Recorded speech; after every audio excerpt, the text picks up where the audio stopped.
Alam ko homemade to. Kahit di ko sila tanungin, alam ko sila yung gumawa. Masarap yung patty niya, ha? Wow. Agad tayo sa kanilang chicken. Let's go. Guys, malasa, malambot. Kita mo rin yung buto, humihiwalay yung laman. Diba? So, pinaghandaan talaga mabuti itong wings nila.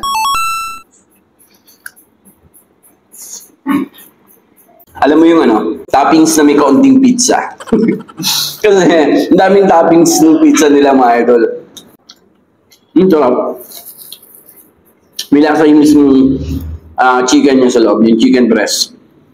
Nice. Ang sarap yung kanin. Sarap na pagkakasangan.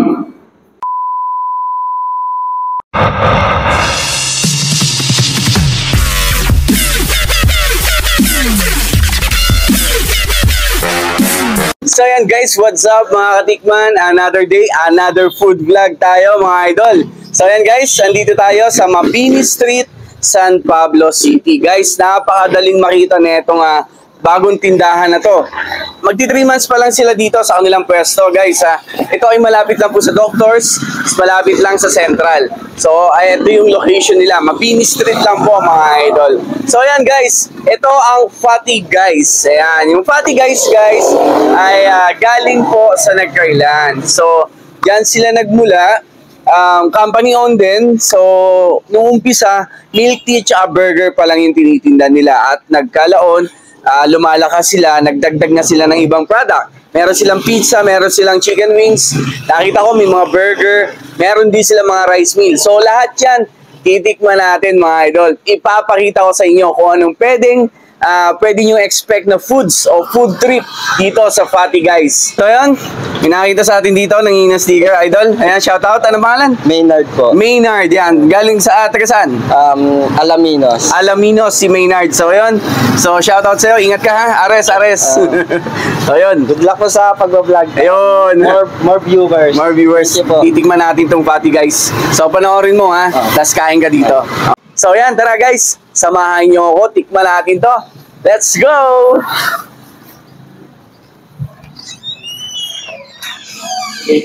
Ayan guys, eto na. Eto na yung mga titikman natin dito sa Fatty Guys mga idol. So yan, eto guys, katulad na nabanggit ko kanina, galing sila sa Nagcarlan. So yung mga taga Nagcarlan po dyan, yung mga followers natin, hello po sa inyo, shoutout sa inyo. So itong mga foods na to, alam ko familiar na sa inyo Fatty Guys. So eto, nagte-trending siya sa Nagcarlan. Andito na ngayon sa San Pablo. So mga taga San Pablo, halika. Samahan nyo ako. Titikman natin itong Fatty Guys mga idol. So napansin ko, yung mga kumakain dito, meron gloves. So eto pala yung mga pagkain nila, kaya kailangan ng gloves. So yan, pakita mo. Yan, meron tayong pizza dito. Spinach pizza. Ayan. At saka cheese pizza. Yan. Siyempre, ang kanilang fatty anong tawag dito? Fatty bundle yata yung tawag dito. Yan.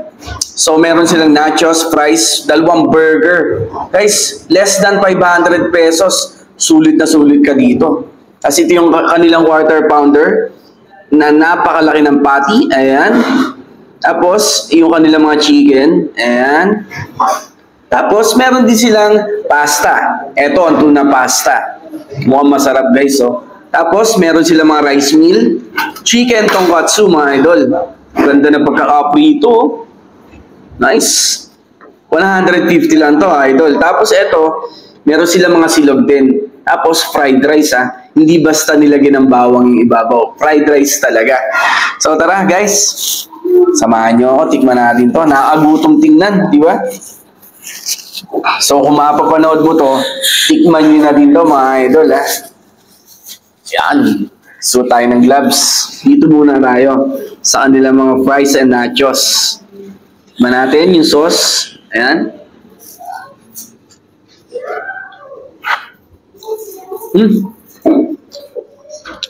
Sarap yung sauce, ha. Bagay na bagay doon sa fries.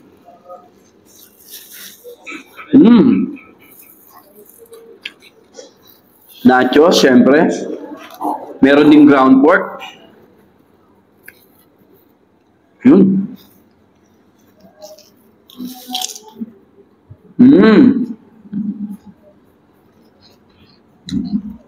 Guys, ang importante kasi dito, yung mga sauce. Kailangan masarap yung kasamang sauce, di ba? So, punta na kagad tayo sa quarter pounder. Excited na akong tikman to yan. Ayan, oh, laki yun. Sa quarter pounder niya, nakita ko yung price, 159 lang mga idol. Oh. Let's go. Perfectly bite.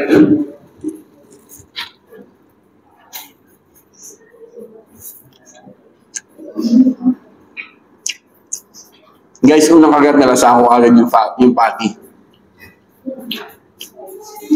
Alam ko homemade to. Kahit di ko sila tanungin, alam ko sila yung gumawa. Masarap yung patty niya, ha? Okay, ah. Tikman natin yung kanilang classic chicken. Yan. Yung kasama dito sa fatty platter. So, ito yung fatty platter nila. May dalawang burger, nachos, fries, cheese stick nga pala mga idol. Oh. Diba? Kompletong-kompleto to. 450 plus lang yata to. Panalo ka na dito. Yeah? Hindi tinipid sa cheese, yung cheese stick nila. Kagat tayo sa kanilang chicken. Let's go.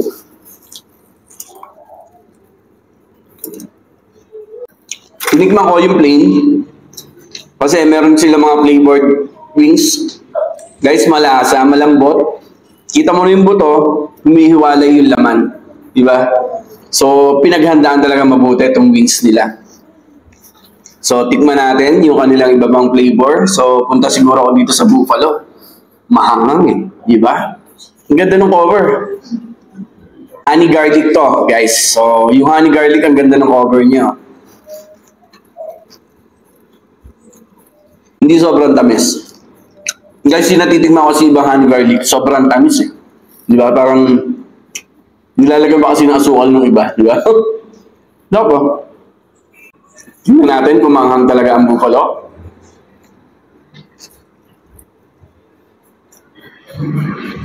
Wow! Unang agad, may sipa agad. So, tama-tama lang yung hang. Pero, mahang siya ha. So, ingat doon sa mga order ng Buffalo ha. So, punta tayo sa kanilang spinach pizza. Ayan. Ganda ng gawa oh. Guys, ang dami ng spinach oh. Hindi siya tinipid. Tayo wala pang sauce. May na ako mag-sauce. Tignan ko muna yung talagang pizza nila. Alam mo yung toppings na may kaunting pizza. Kasi ang daming toppings ng pizza nila mga idol. Top! Ito tayo sa tuna pesto. Ayan, tikman natin ito.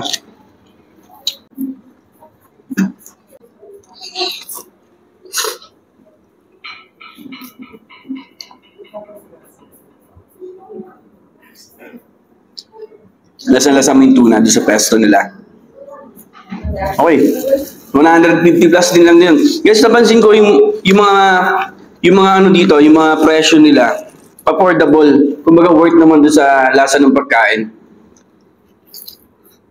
Ang dami ito, oh. Ang dami yung pesto nila, guys, oh. Diba? Okay. Punta tayo sa rice meal. Ito, yung chicken tonkatsu nila. Ito, 150 lang din yata. Yun.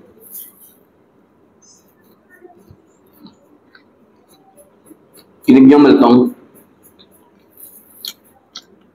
Sarap. May lasa yung mismong chicken niya sa loob, yung chicken breast. Nice. Galing nito ah. Kudos dito, sarap. Matutuwa mga kids dito. Pero kasi, ang ko lang dito, yung ibang kids, ayaw ng miso. So, tatanungin, siguro, sabihin ko sa kanila na, tanungin yung customer kung gusto ipasama yung sauce o hindi. So, kung order kayo nito, o ayaw nyo ng sauce, sabihin nyo lang. Pero masarap yung sauce niya.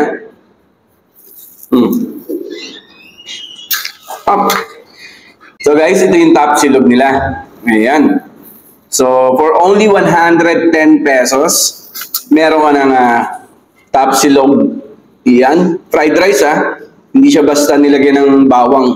Di ba? So, ayan.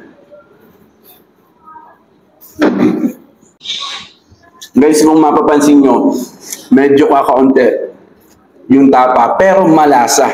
Alam niyo yun, kailangan ko na agad ng kanin. No?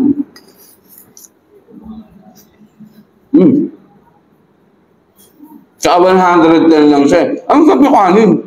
Sarap na pagkakasamag. Parang gusto ko pa tikman yung ibang silog nila. So, yun. Ito yung pinagmulan nila, ha? Yung milk tea. Ayan. So, meron tayo dito nga taro, Oreo, Okinawa, tsaka strawberry. Guys, dito sila nagsimula or dito rin sila nakilala sa mga masasarap na drinks na to. So, mamaya sabihin ko na sa inyo yung review. Pag natikman ko yan, ito yung cheese nila. Cheese pizza. Ayan. Laki din, oh. For only 400 lang yan, mga idol. Okay na okay din, di ba? So, tara. Food trip tayo. Balikan ko kayo mamaya para sa ating final review, sa ating dito sa Pati, guys. Pero ngayon ba lang, enjoy na ako. Tignan ko na most yung mga bestseller nila. Sulit. Affordable. Alam mo yun? Masarap. So, tara. Let's go! A few moments later.